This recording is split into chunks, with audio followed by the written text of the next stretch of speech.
Please join me in welcoming Lindsay Walter, Director of International Policy for the Climate and Energy Program at Third Way.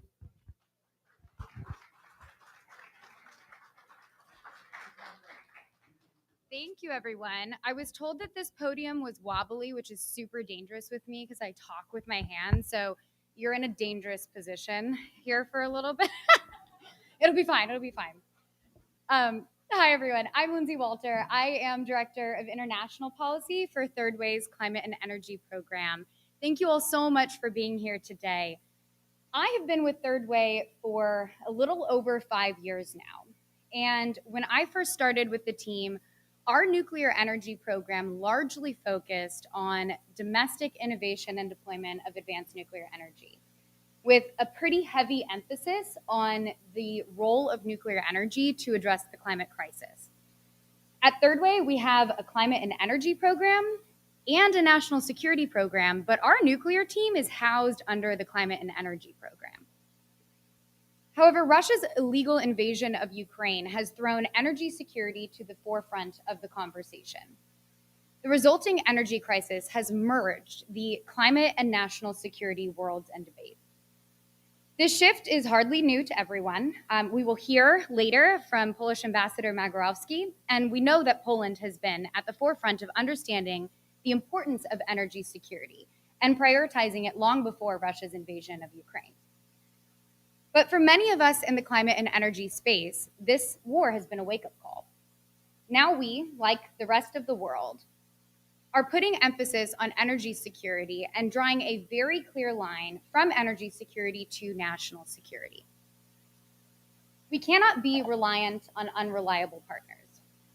And this includes Russia and China, which have a history of weaponizing energy exports to exert geopolitical dominance. Right now, they are leading the globe in nuclear energy exports. Russia has hard agreements with 45 different countries, China with 13, the US, 12. Our allies are seeking viable financing options where, unfortunately, Russia and China are world leaders, providing attractive state-backed financing to support their civil nuclear exports. I've seen this firsthand with my travels to Europe, and especially in Eastern Europe. 2 years ago, we started an initiative called Carbon Free Europe, where we provide energy systems analysis to the EU and to member states in order to show what technologies are necessary in what time frames to reach net zero emissions by 2050. We are one of a few organizations that are advocating for tech-inclusive policy and educating policymakers on the role of nuclear energy to reach net zero emissions by 2050. When I visit countries like Poland, Romania, Czech Republic, there is a clear desire for the United States to step up in this space. The US nuclear energy industry needs to recapture its leadership and be a serious player in the growing global market for nuclear energy. Our leadership is not only vital for global peace and security, but also serves as a catalyst for uniting democracies against authoritarian influence. Third Way recently released a report outlining steps and legislation that would enable us to level the playing field against Russia and Chinese state-owned enterprises. The report, which was led by my colleague sitting in the front here, Alan On, wave to the crowd, emphasizes the critical need for American production of both conventional and advanced nuclear fuel to support US and allied security goals, as well as our shared energy and climate objectives. There is good news. The United States has soft agreements, initial agreements with 45 different countries, and our research shows that 29 of these are viable near-term markets. We have the foundation in place to ensure the US leads in nuclear energy. This is a room full of people from two often very different worlds. We have a lot of folks from the national security world and a lot of folks from the nuclear energy world. And right now, if you were to look at a Venn diagram of the two, there would be a small overlap. But for many of us, we're existing in our own little bubbles. One of the goals of today's convening is to try to continue to expand that overlapping part and to merge the national security and nuclear energy communities. My hope is that these important discussions today will spur cross-collaboration between offices and staff specializing in nuclear policies and those focusing on national security. So with that, I'm going to turn it over to our very first panel today. We have an excellent moderator, Catherine Morehouse, who is an energy reporter at Politico, is going to kick us off and moderate the next session. And Caitlin's promised me she's going to remove the mic so I don't destroy the entire podium. Thank you all.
Our first chat will explore U.S. engagement in the global nuclear energy market. Please welcome Co-Chairman, Nuclear Energy and National Security Coalition, Admiral Richard Meese, and Senior Resident Fellow for the Climate and Energy Program at Third Way, Alan Ahn. Politico's Energy Report, Catherine Morehouse, is moderating this conversation. Thank you, Voice of God.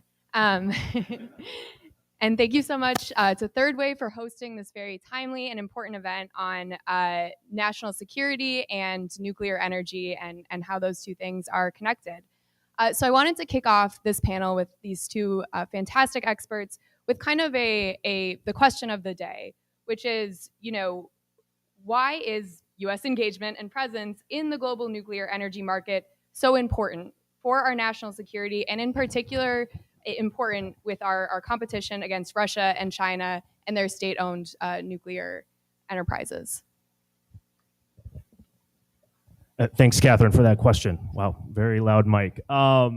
Really appreciate everyone coming out to this event today. It's an extremely timely and important topic. I think a lot to say here. Obviously, as Lindsay mentioned during her introductory remarks, there is a track record of Russia and China weaponizing energy exports. When you consider the life cycle of your typical nuclear energy project, you're talking about decades, if not a century plus. So if you are Russia and China, and your principal aim is to project geopolitical influence to exercise control of another country's energy supply, energy system, then nuclear energy exports is an excellent means to accomplish that. Broadly, there is also concern about the responsibility of Russia and China as stewards of international civil nuclear norms and practices.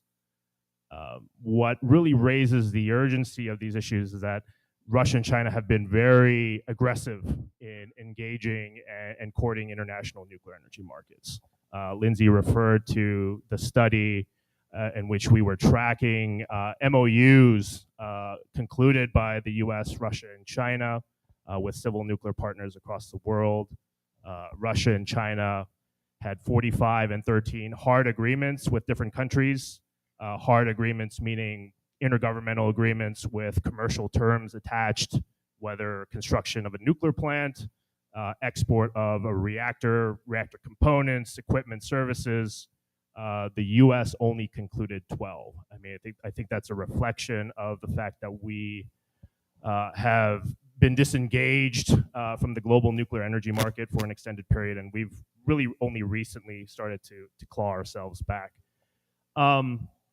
In the simplest of terms, why all of this is a national security imperative. I think we are now in an era where there is growing concern around climate change, around energy security. I think for those reasons, we expect a growing international interest in and demand for nuclear energy moving forward. for that reason, I think we have to be very intentional about supporting our presence and our leadership in nuclear energy internationally. In the past, when the U.S. Was the dominant supplier of civil nuclear technologies around the world, I mean, we set the rules of the game. We could establish whatever conditions that we wanted vis-a-vis other civil nuclear partners. The reality is much different now. There are other suppliers. These suppliers offer technologies that don't require a 123 agreement, that don't require an 810 license from the U.S. Department of Energy. So when we continue to act and set policies as though we're still the only game in town, and you set these rigorous conditions, for civil nuclear cooperation without having a viable or a competitive commercial product, we're simply pushing countries to our competitors. And eventually, if that sort of situation persists, we're going to cede leadership to other countries in this space, to Russia and China. International trade and commerce will continue, but we simply won't have any say in it. So it absolutely, there are massive national security stakes on the table. Thanks, Alan. I'll build on what Alan has already said and what Lindsay led off with. Energy security is national security, and you can't separate them. Russia and China clearly are, Russia primarily, dominant exporters of nuclear technology today. Russia, in fact, exports greater than the total of the 4 next top exporters, suppliers of nuclear technology, which gives you a sense of the Russian scale. Again, other nations also subsidize their nuclear industry, France and South Korea, for example. We have not done that to any significant degree. And these kind of export sales lead to very, very long-term relationships because there's a fuel connection and there's a spent fuel connection that results in many, many years of MOU relationships. We're, in my mind, at a watershed moment. We're at great risk of losing our leadership, both because of the lack of progress in our domestic nuclear industry, but also with regard to our inability to create export opportunities with other countries. There are a lot of countries, I think Lindsay mentioned a number, the last time I looked, there are 30 plus countries that are seeking nuclear energy, and to a great degree, we could benefit by more active engagement, particularly in Southeast Asia, Africa, and the Middle East. Again, we are, as I said, at a watershed moment where we're at risk of losing our leadership and our seat at the nuclear table, and that and jeopardizes standards for safety, standards for security, and particularly standards for safeguards, particularly with respect to non-proliferation. So again, I think an aggressive approach to pursue 123 agreements with many countries, particularly in the regions I mentioned, is critically important. And again, we need to maintain a seat at the table. Great. And as you noted, the U.S.'s leadership on this is slipping a bit. But that said, I think there is an opportunity in that there has been growing international interest in some of the U.S.'s technologies, including our small modular reactors and advanced reactors. And I'm wondering if you could walk through how the Biden administration has been responding to the interest that is out there, and what if any, what are some of the achievements that the Biden administration has had in regards to better promoting or building those relationships to build that export market for our advanced reactor technology? I guess I'll take the first crack at this. I think it's good to start off with saying that the Biden administration has had the most ambitious climate agenda of any administration in history.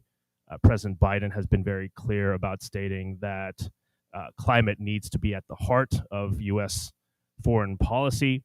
I think the administration recognizes that nuclear energy has to be a part of the broader climate solution.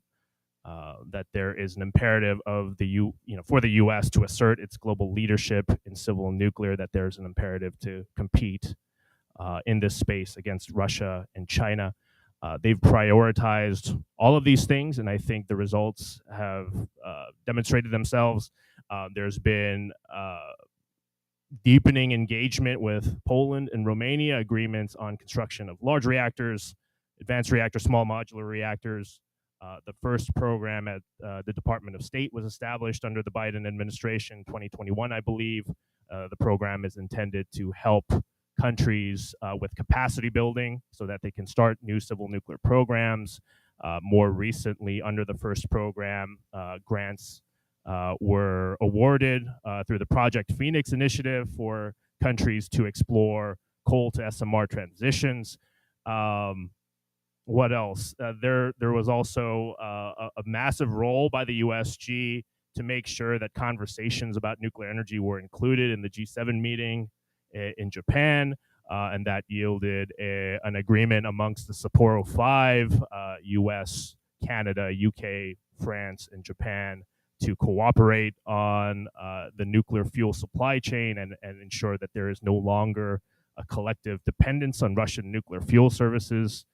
I think there has been a lot of intentionality to make sure that nuclear energy is emphasized in international clean energy partnerships, such as the partnership between the US, UAE, PACE, the Partnership for Global Infrastructure and Investment.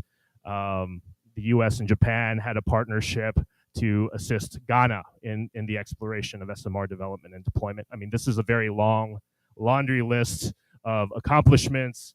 I would just say, given the historical context where we have been, all of it is sorely needed. The administration, I think, has been very supportive of SMR and advanced reactor technology in support of what it has established as very, very aspirational goals. I think you're familiar. 2035, we're supposed to have 100% carbon-free electricity. 2050, we're supposed to have a net zero emission economy. And again, with regard to that, the Inflation Reduction Act clearly has provided incentives to keep existing nuclear plants online, and also to encourage continued technology development of SMRs and advanced reactors. And the administration has also done a great job, I think, in promoting the development of advanced fuels, particularly high-assay, low-enriched uranium, which has just started production, and also TRISO fuels, which become accident tolerant. So again, a lot of kudos to the administration. And I would, again, say that just like energy, climate security is national security. With that said, I have a number of concerns that I think need to be addressed. One is, it's not obvious to me that we truly have a national strategy that recognizes nuclear not as an option, but as a necessity. We cannot get there in 2035 or 2050 with wind and solar only.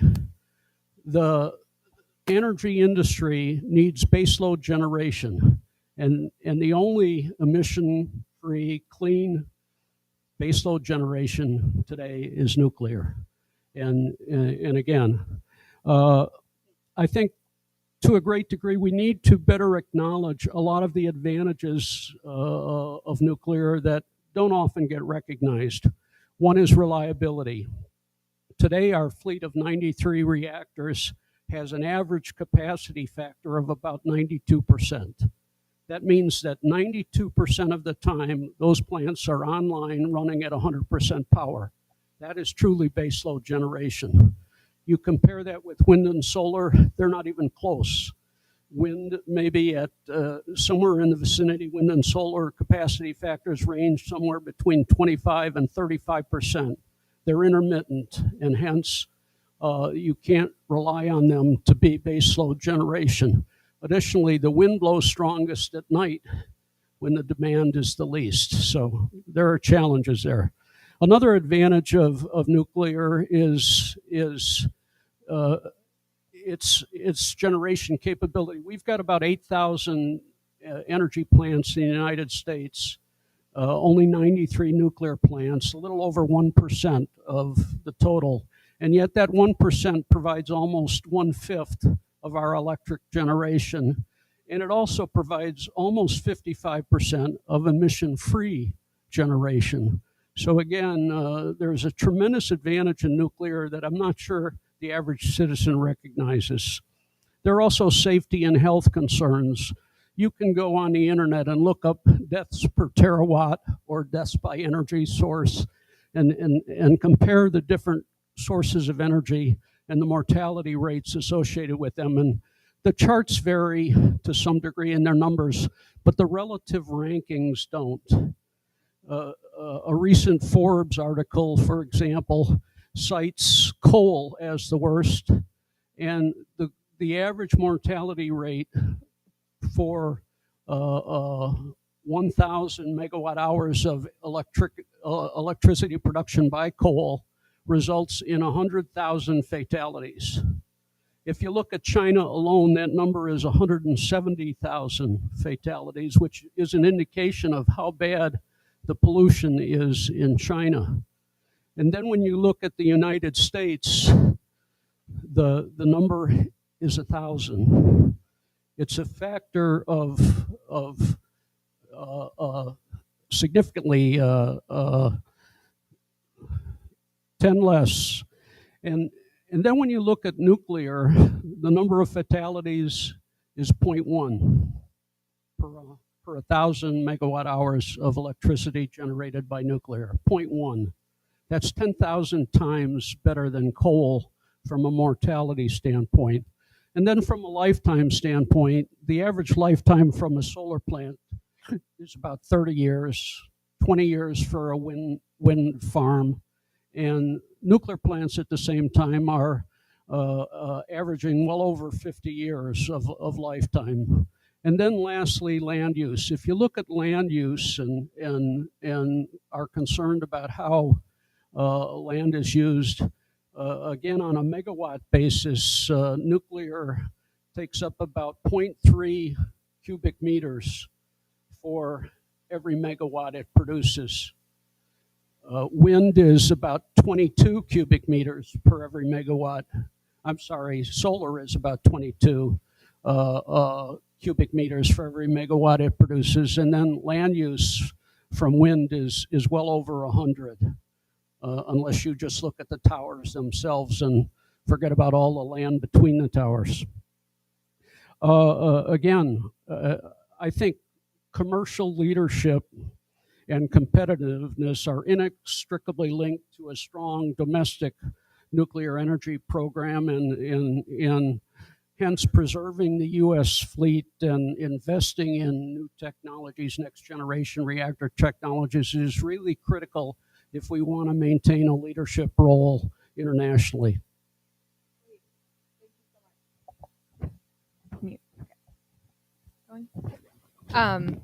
Thank you so much. So it sounds like educational outreach potentially on kind of the different attributes of nuclear on the grid and the different ways that it's advantageous compared to the many great resources that we have on the grid. And you listed as well, Alan, and both of you, some of the accomplishments that the Biden administration has achieved, and you noted some areas where they could improve as well. I'm wondering if there are other major issues, outstanding issues that the Biden administration or future administrations should be thinking about as we think about nuclear in terms of our global competitiveness specifically? A lot, I think we could potentially raise in this conversation. Maybe I'll just briefly chat about export financing. Financing is a key aspect of competitiveness in the overseas nuclear market. It's a major advantage that our competitors hold against us. The Russians and Chinese, and quite frankly, other competitors as well. They bring low-cost, state-backed financing to the table. Are able to make equity investments into nuclear energy projects.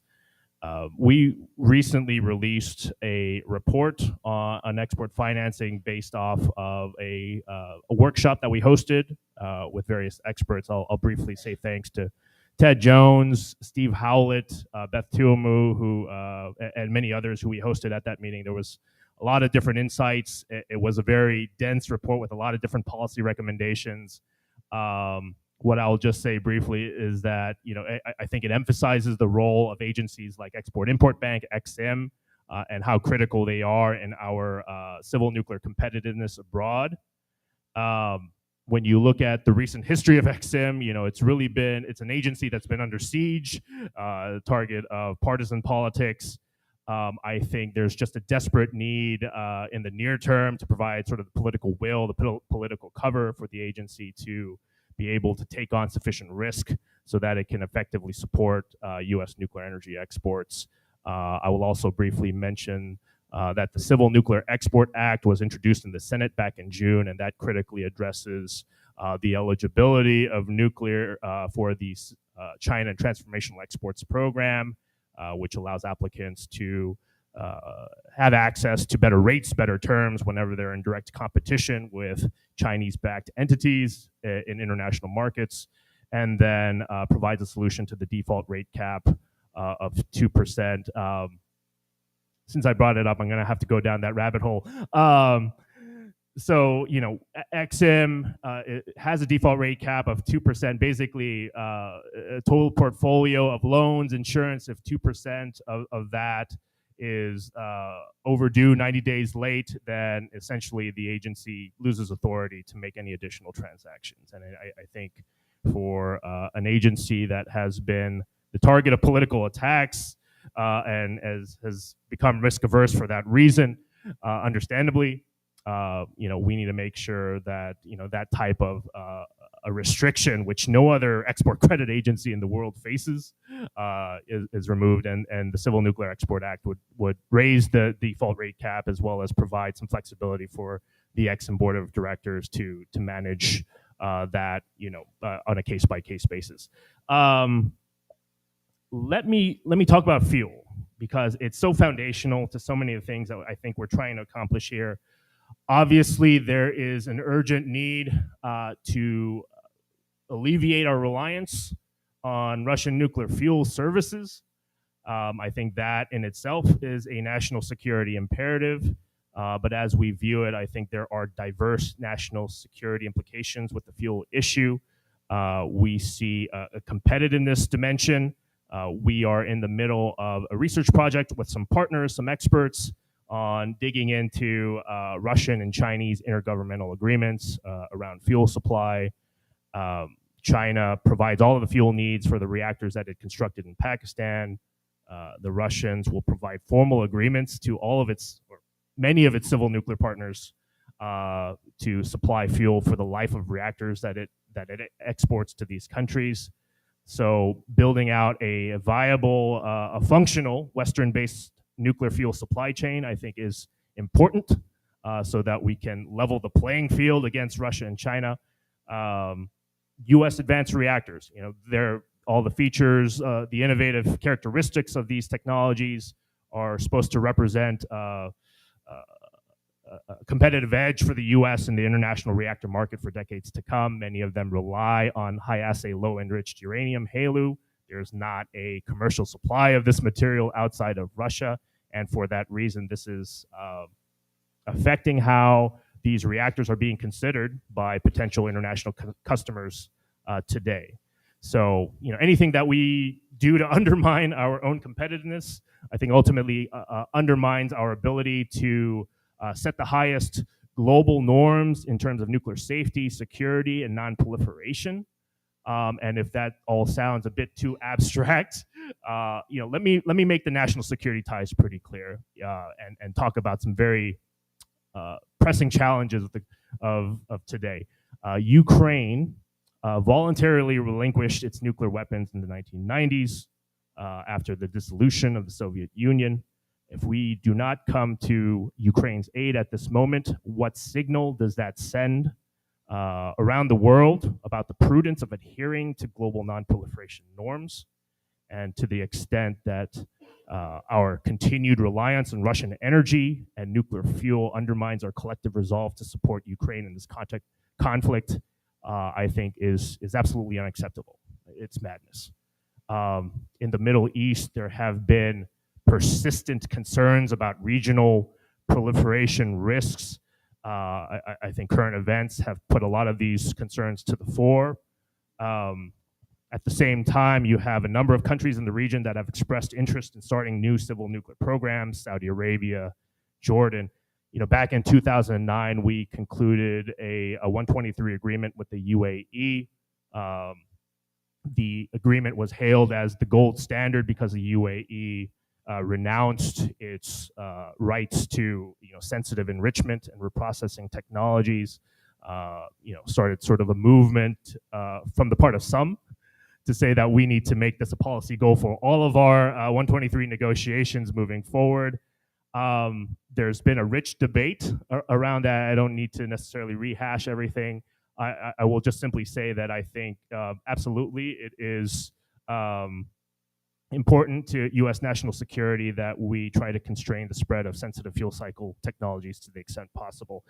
And I guess the problem is that ever since this 123 agreement with the UAE, we've not had success largely in winning this type of a concession from our civil nuclear partners.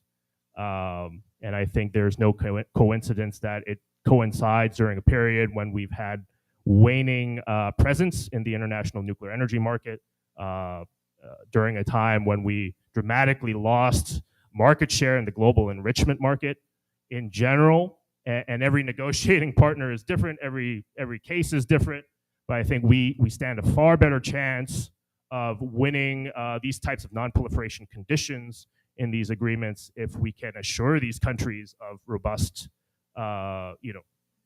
and reliable nuclear fuel supply. And the fact is we just don't have those capabilities. The fact that the Russians and Chinese do, I think it's also a competitiveness issue. And so if we can't match that step for step, we're also lagging behind commercially in our competitiveness in these markets, and that only erodes our non-proliferation leverage even further. So with everything that is going on right now, Saudi Arabia, discussions about uranium enrichment, our non-proliferation leverage, our commercial presence in the region, I think it's as important as it's ever been. Thanks, Alan. I think most of us in this room are disappointed about the termination of the NuScale project in Utah. And in a certain way, I'm not personally surprised. I was on the board of Babcock and Wilcox when we were developing a small modular reactor called mPower.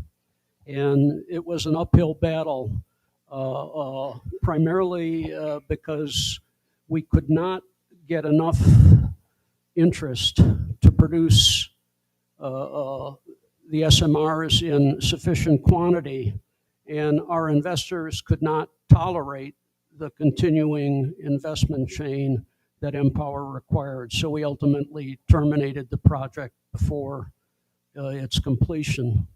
Again, I think the only way we can be successful to a certain degree is if the US government, as the largest purchaser of electricity, would use its buying power to place SMRs, contract SMRs for government facilities in sufficient numbers that you can actually drive down the cost of SMRs through factory production, which was the long-term goal.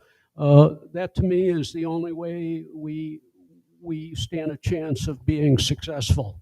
I also understand there's an active debate going on, and I'm not privy to the details, but apparently there is resistance to allow existing plants to take advantage of the Inflation Reduction Act hydrogen production tax credit. And some organizations, academics and institutions are arguing that it should only apply to new generation plants. And candidly, if the administration doesn't allow it to apply to existing nuclear plants, I don't think a lot of hydrogen is going to get produced based on the number of new nuclear plants that, in a sense, aren't really coming online in the near term. So again, there are opportunities that I think we have to strengthen our position.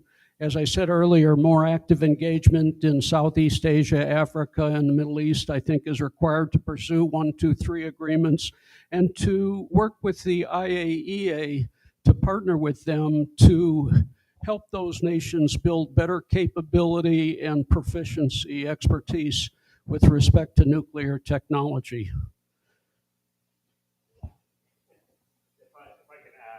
Go for it. If I can add to the Admiral's point about Empower and NuScale, just a couple of points. Any first-of-a-kind technology is going to be expensive. To be absolutely fair to the fate of these companies, inflation, rising supply chain costs, rising costs of capital, rising materials costs. I mean, that's affecting all energy technologies across the board, not just nuclear.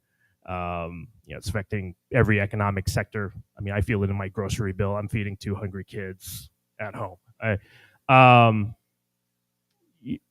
It's just that, given the state of where advanced reactors, SMRs are in terms of their stage of commercialization, the capital intensity of nuclear, I think some of these effects appear more magnified.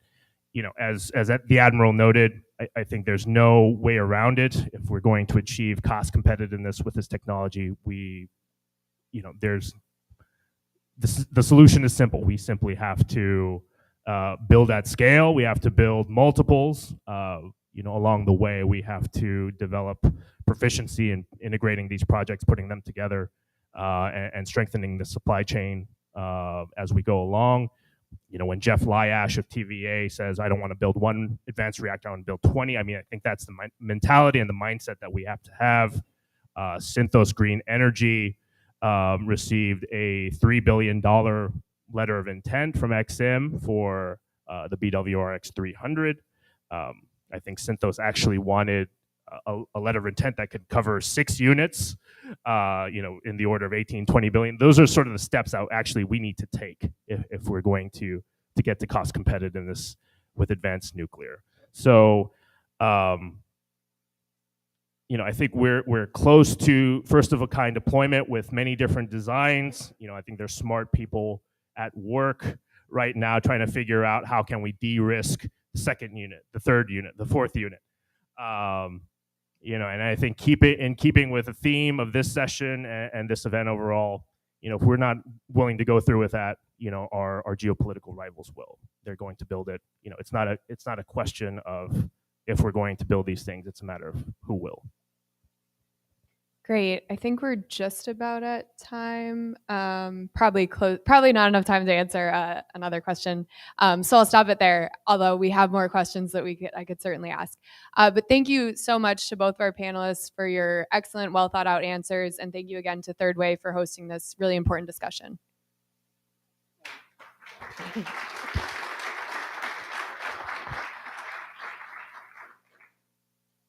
now the nuclear community is to a degree consumed by domestic development of SMRs and advanced technology, and at the same time the national security community is consumed by world events, particularly Russia, Ukraine, Israel, Hamas, China. And it's hard for those two communities at this moment to come together. There is a National Academy of Sciences report on advanced reactors that I would encourage you to go online and read. It lays out a strong case with great arguments. I would also tell you that about 2 to 3 years ago, we created a nuclear energy national security coalition that some of you may be familiar with, and that was sponsored by the Atlantic Council, and I co-chaired it with Ambassador Tom Graham. And for reasons unknown or unclear to me, the Atlantic Council terminated our sponsorship of that coalition. We are in the process now of relaunching the Nuclear Energy National Security Coalition, and if you're interested, there are cards in the back where you can go online and learn more about our relaunch. So again, I think we feel pretty strongly that these two communities really need to come together to strengthen our national security through nuclear energy. Great, thank you. Thank you, everyone.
For a discussion on the development of civil nuclear programs in partnership with the United States, we are joined by Polish Ambassador to the U.S. Ambassador, Marek Magorowski. Ambassador Magorowski is in conversation with former Special Advisor to the Special Presidential Envoy for Climate, Sagatam Saha. Hi, can you all hear me? Great, wonderful. Glad to be here with you today, and thank you for Third Way for hosting this wonderful event. And I know we have a limited amount of time, so I want to go straight into it.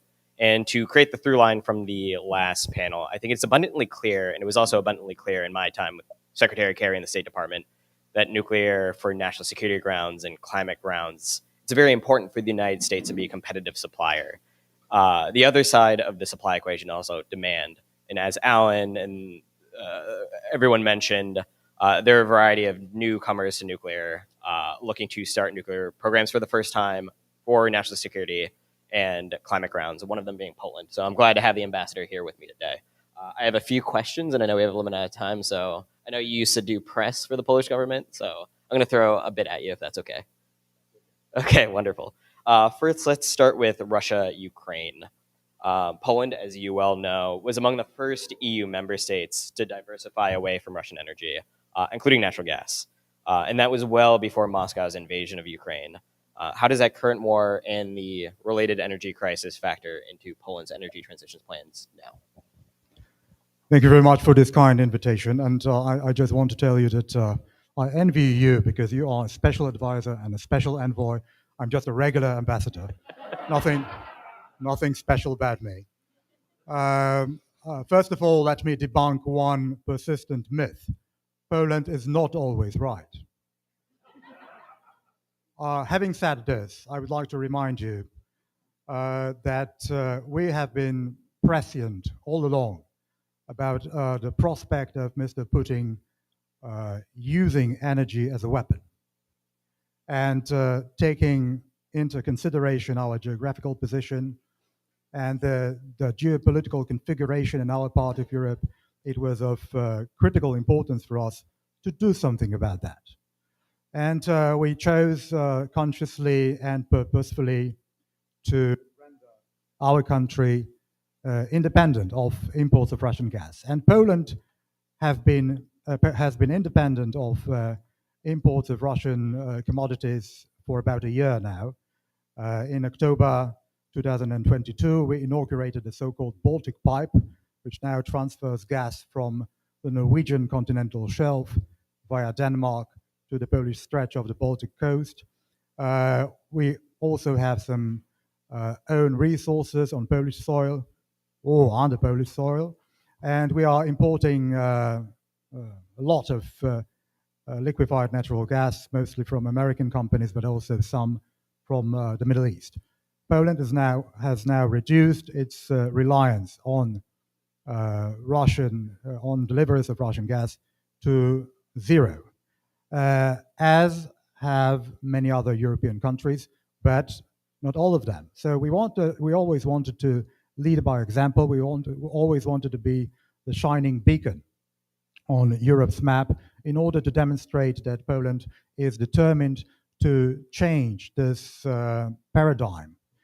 There are so many countries, or have been so many countries in Europe, which used to be tremendously addicted to Russian gas and Russian oil, which had its very serious geopolitical ramifications.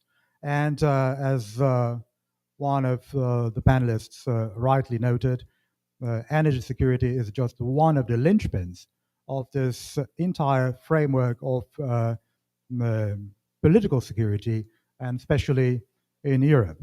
Poland, being a member of the European Union and NATO, has a special role to play in this respect. So I do believe that with other countries following suit, Europe can become equally independent of imports of Russian commodities in the future. The question is now also in the context of all those punitive economic measures, all sanctions that both the European Union and the US and some other actors on the international stage have imposed on Russia since the beginning of the Russian invasion in Ukraine. To what extent we will need Russia as a serious commercial partner in the years to come.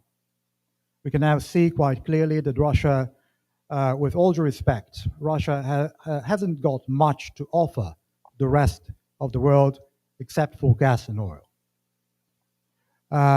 Grain, of course, this is something of major concern also for Poland and other European countries. But generally, Russia, in spite of some recurrent efforts to diversify its economy, it was an immense failure all along. And Russia is still an economy which is based tremendously on commodities, on exports of raw materials. And if we manage to render our countries, and by our countries I mean mostly Europe, if we are capable of decoupling ourselves from Russia in this particular context, that would mean that we will not need Russia as a commercial partner in 10, 12, 10, 20 or 30 years to come.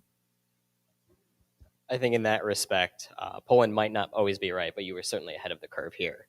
To go back to nuclear more specifically, again, Poland has made nuclear energy a cornerstone of its energy transition plans in a way that honestly few other EU member states have, especially considering that Poland is among those countries that are considering nuclear for the first time and trying to start a nuclear program for the first time. So can you tell us a little bit more about why Poland is focusing on nuclear for its climate goals and how the US has played to that effort? Another conscious decision we made many years ago was to transition from coal to gas to nuclear. Coal is responsible for about 70% of our needs and of our energy consumption now in Poland.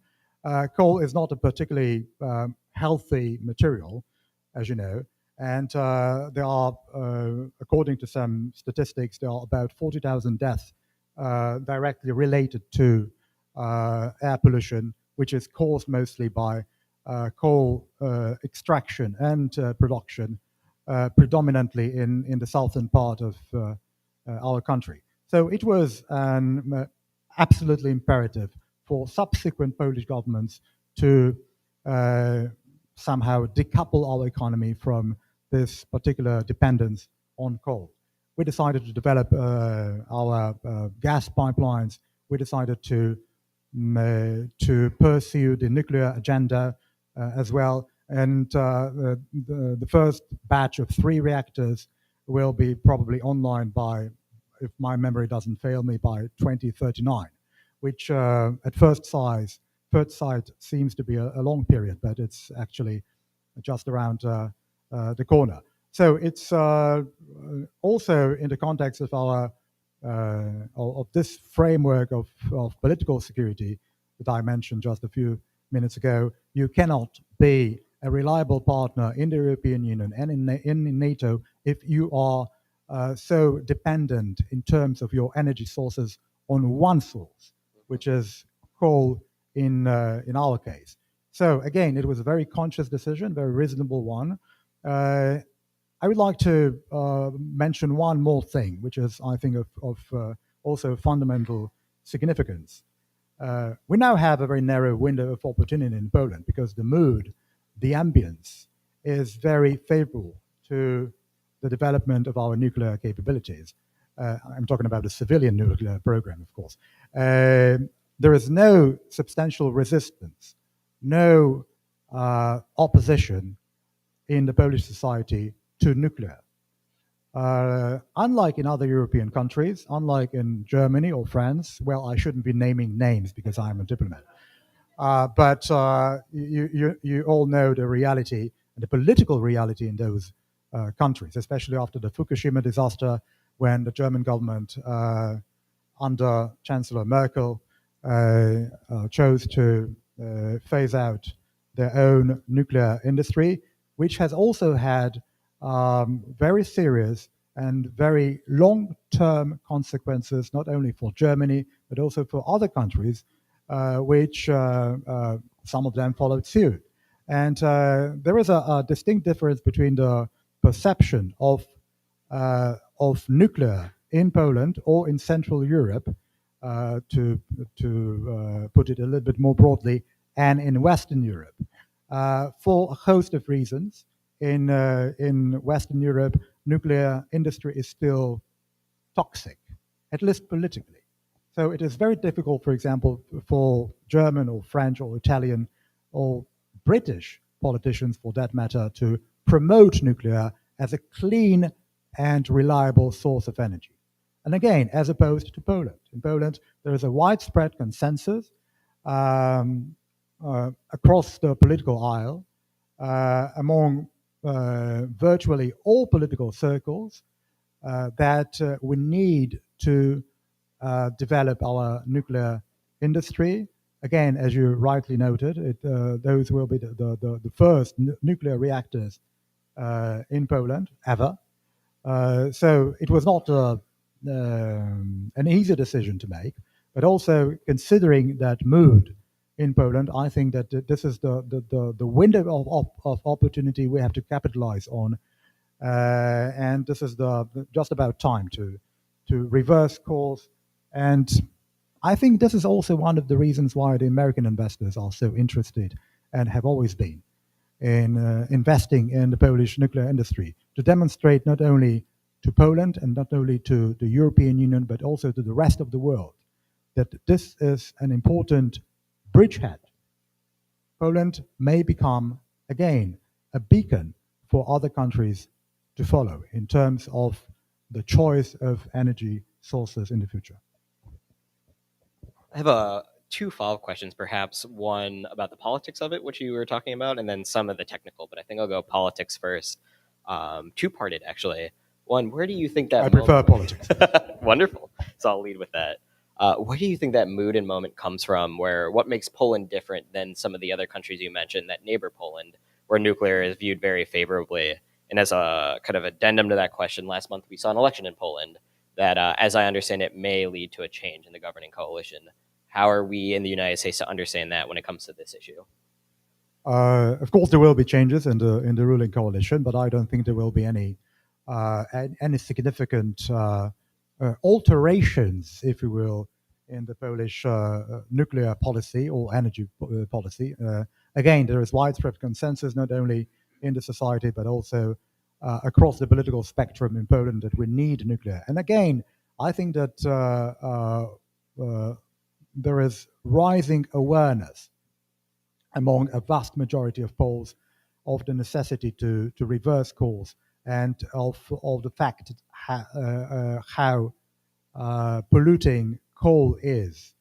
Again, 70% of our energy consumption is based on coal.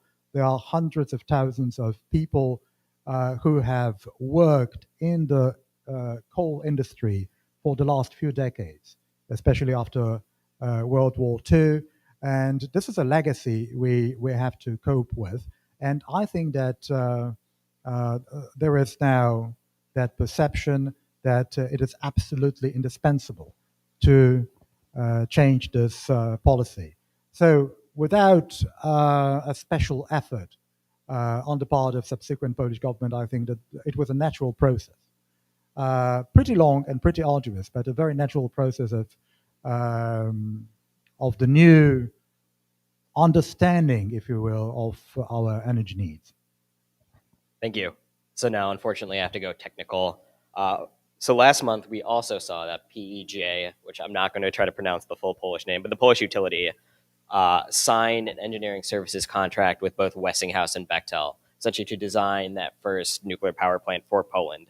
Can you tell us more about what the significance of that agreement is for Poland and what that means for the broader effort to design the program? I would put it in a broader context. I've already mentioned our efforts to strengthen our ties with the American investors, with the American industry. That the same principle applies also to our bilateral military cooperation with America. As you probably know, we have already signed a dozen contracts with American defense contractors, purchasing a lot of military equipment. Whenever my defense minister descends up in Washington, he always comes with a wallet that thick. He has probably already maxed out all our credit cards. We have acquired about 250 Abrams tanks, 32 F-35s, and much more. When we talk about the prospect of the development of our nuclear industry, we must not forget about other areas in which we cooperate very closely, very tightly with the US government, with the current administration, but also with the private sector. We know very well, we are acutely aware that both in terms of energy security and also in terms of our military capabilities, long-term prospect is of paramount importance. We know very well that if we decided to sign a contract with Westinghouse and with Bechtel, it doesn't mean that they will just build the reactors in a specific location in Poland, and then they will just wash their hands, and then they will forget about this investment. This is not a one-off operation. This is a long-term bond. This is a long-term engagement of these two parties. Again, same principle applies to our military cooperation. If we have decided to buy those combat aircraft from Lockheed Martin, if we decided to buy those main battle tanks from General Dynamics, that means that we it was not, an overnight decision to buy this tank or this aircraft. It was a very conscious decision to deepen our economic and military ties with America, which we consider our most steadfast and our ironclad ally in NATO and beyond. Of course, it has its historical roots. It has lasted for a very long time. Not even since our transformation and our transition in 1989, when we regained independence after having lived for so many years under Soviet oppression. By the way, I could just quote a survey which was conducted a few months ago by Pew Research Center here in America. Poland, the approval rating and of America in Poland is 93%. This is the It's like that. It's the highest yes. among European countries. It's the highest in the world. We are followed by Israel, by the way, and South Korea. 93% of Poles hold a favorable view of America today. That means something, and the politicians in Poland and in America are also deeply aware of this particular bond which has existed for such a long time between Poland and America. Again, it doesn't mean that we will just sign contracts only with American companies in the energy sector, in the military area, but that means that these economic ties and these military ties and these security ties are of critical importance to not only to the current Polish government, also to the next Polish government, and I think that to the whole Polish society. My colleague Matt Bowen and I, who's actually sitting right there, just pulled that data to write about Polish nuclear plants, so it's top of mind.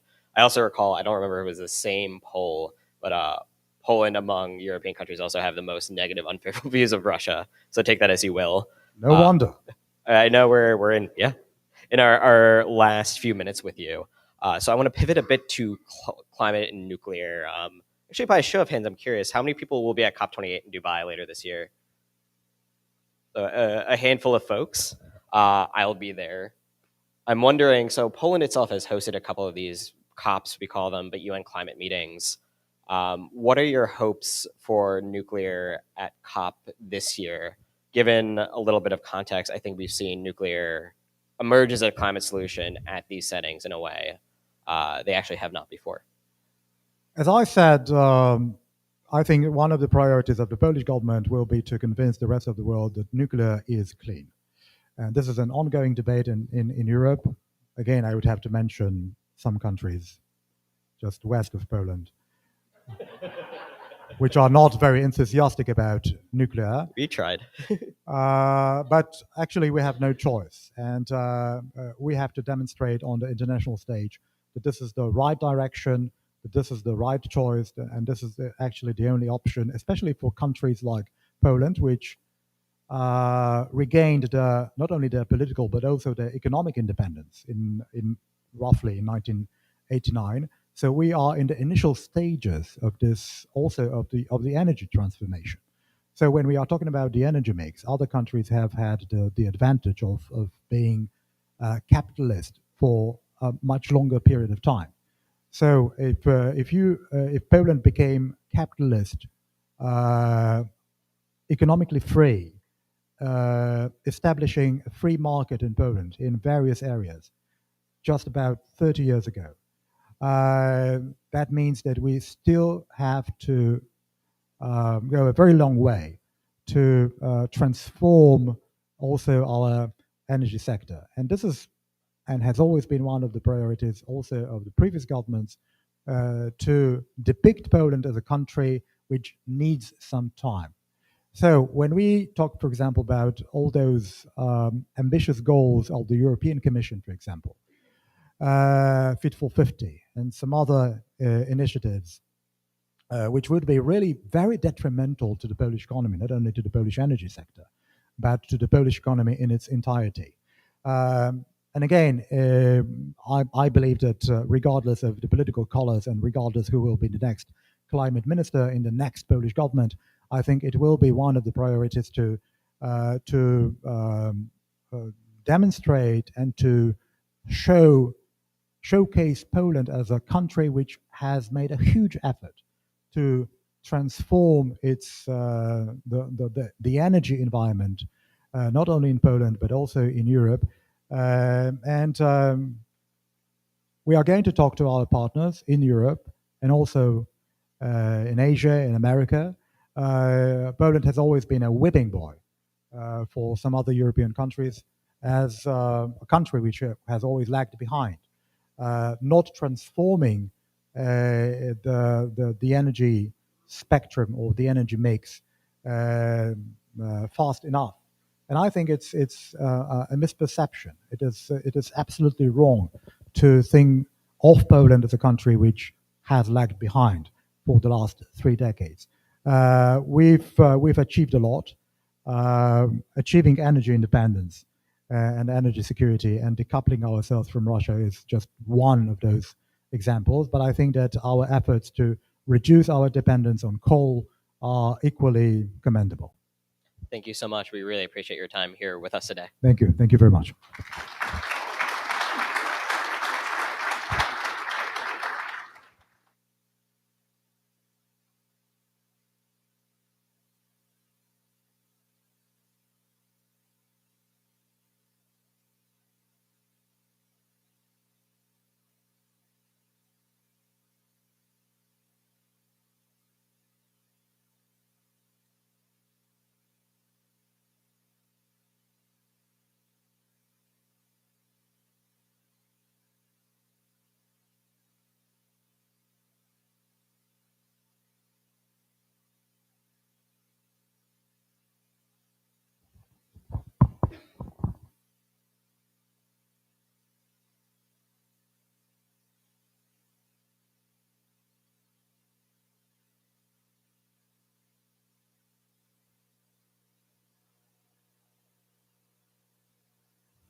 And here to close us out, we welcome Dr. Katie Huff, Secretary for the Office of Nuclear Energy from U.S. Department of Energy. Thank you so much, Dr. Huff.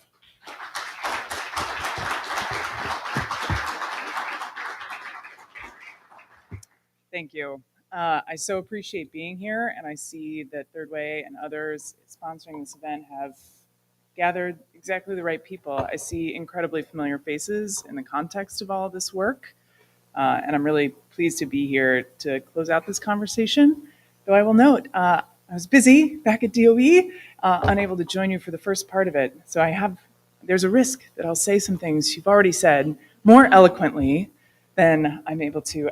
So I hope you'll forgive me this oversight, but it was really important to me to be here today in this context, because there is no priority higher right now in the United States Department of Energy, Office of Nuclear Energy, around nuclear energy. We are extremely concerned about fuel supply, fuel security across our own enormous fleet of reactors, but also around the fleets of our allies and the hopes towards prosperity of our allies and other like-minded nations across the world. Energy security, as you have clearly stated, is national security.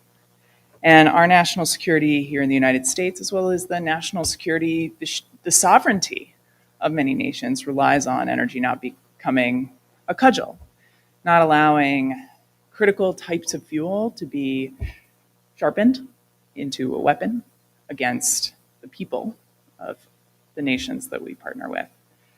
Here in the United States, of course, we have been working really hard to identify ways to expand what has been a declined fuel supply. Over time, we've allowed our ability to fuel our own reactors to diminish.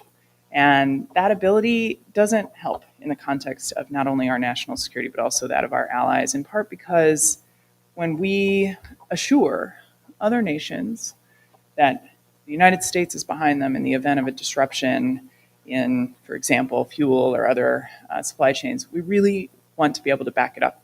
It's critical that our word stand strong in all of our bilateral and multilateral relationships, and ensuring that we have the capacity to fuel ourselves and more, allows us to do that, especially in a universe in which, for national security reasons, we would also like to see no new nations join the game of enrichment. There's in 1996, there was this Canberra Commission on nuclear nonproliferation and nuclear weapons. It was a gathering of luminaries in the context of nuclear weapons. And they first established what would later be called the axiom of nonproliferation. Has anyone heard about this? Oh, good, I'm telling you something no one said yet. Pressure's off, everyone. The axiom of nonproliferation can approximately be summarized as this. As soon as any nation has something like a nuclear weapon, every other nation will want it, will pursue it, right? And nuclear energy, civil nuclear, peaceful energy, typically tries to distance ourselves from this problem of nuclear nonproliferation.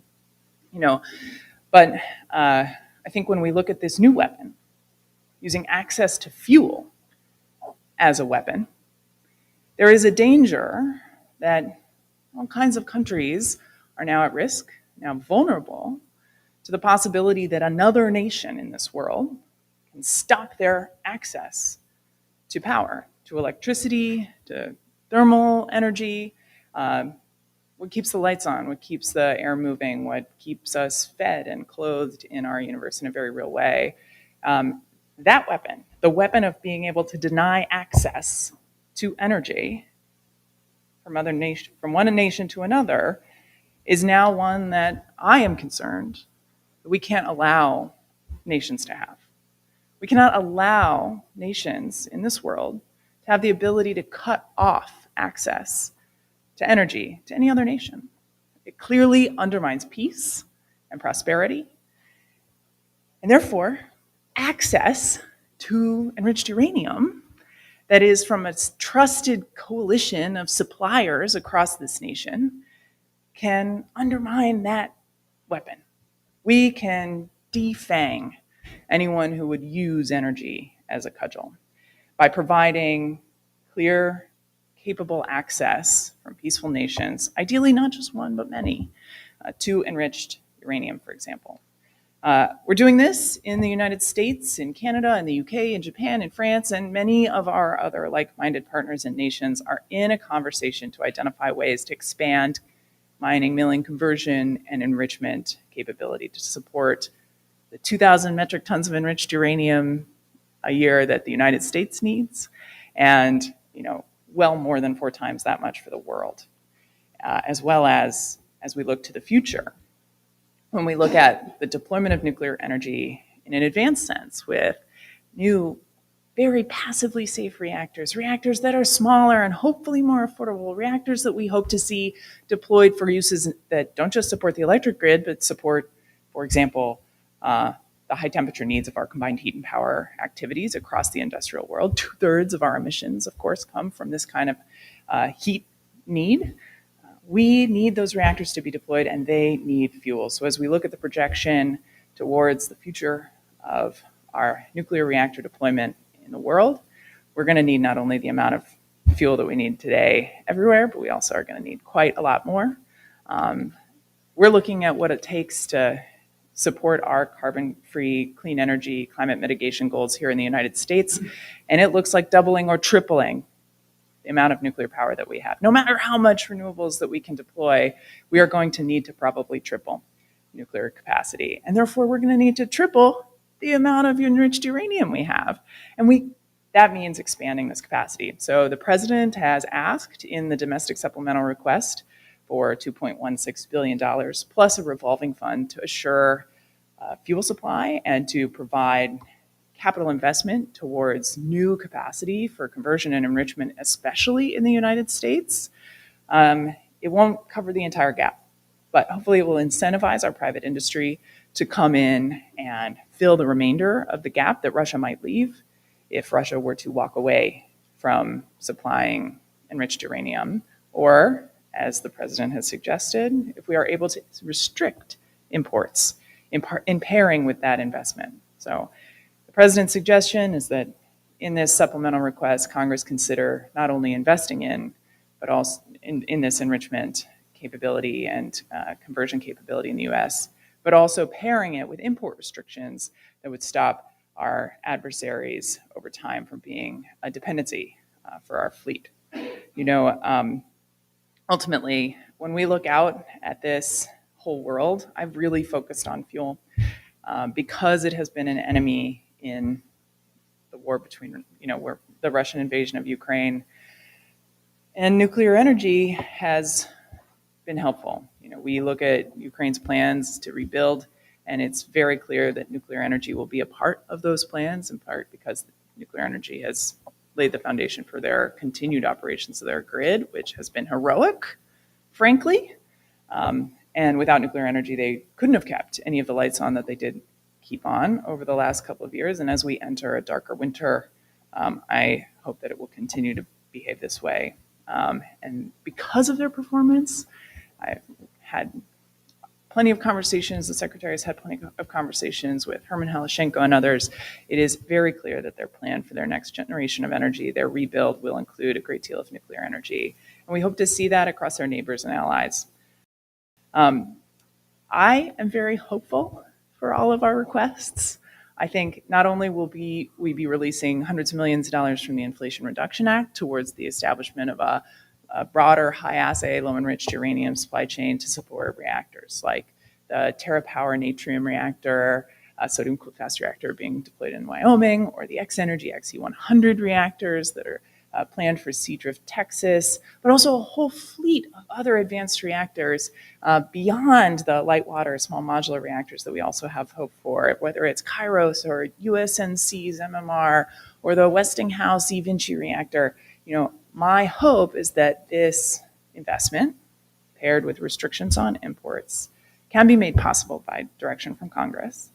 And if we do this, we can assure an American fuel supply, and it will give confidence to our friends and allies that they don't need to worry quite so much about this weapon, this sharpened sword where energy can be used to undermine your sovereignty, your democracy, your continued freedom. And so, when we think about all this, I'm tempted to quote one of my favorite thinkers. He was knighted by the Queen of England. He has produced dozens of books in a series that touches on everything from diplomacy to war to economics to society. And that person is Sir Terry Pratchett, fantasy author. And he's talking about trolls and orcs in this quote, but he says, the enemy is not one another. It is the baleful, the malign, the cowardly, those who do a bad thing and call it good. So that's who we're fighting when we try to identify ways to ensure energy security. It's to fight those who might do a bad thing and call it good. Thanks very much.